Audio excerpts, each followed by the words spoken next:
ஒடிசா தலைநகர் புவனேஸ்வரில் போராட்டத்தில் ஈடுபட்ட காங்கிரஸ் தொண்டர்கள் மீது காவல்துறையினர் தடியடி நடத்தியதால் பரபரப்பு ஏற்பட்டது. அந்த காட்சிகளை பார்க்கலாம்.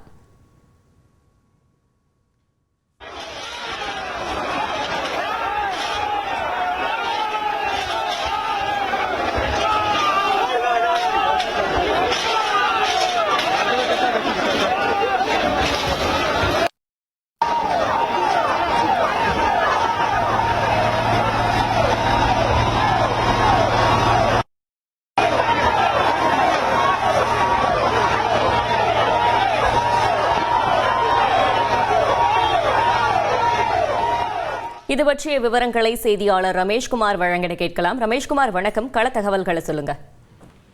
ஒடிசா மாநில சட்டப்பேரவை வளாகத்திற்கு வெளியே பதற்றமான சூழல் காணப்படுகிறது. ஒடிசா மாநிலத்தில் கடந்த 9 மாதங்களாக பெண்களுக்கு எதிரான குற்றங்கள் அதிகரித்திருப்பதாகவும் பெண்களுக்கு பாதுகாப்பு இல்லை என குற்றம் சாட்டி கடந்த செவ்வாய்க்கிழமையன்று காங்கிரஸ் எம்எல்ஏக்கள் சட்டப்பேரவையிலே அமளியில் ஈடுபட்டனர்.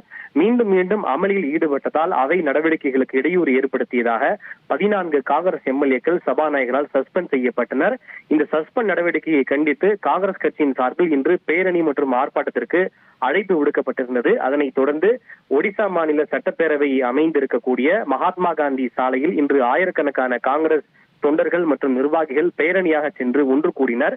இந்த போராட்டத்தை முன்னிட்டு முன்னெச்சரிக்கை நடவடிக்கையாக காவல்துறையினர் முள்வேலி கம்பிகளை கொண்ட தடுப்புகளையும் அமைத்திருந்ததோடு பாதுகாப்பை பலப்படுத்தியிருந்தனர்.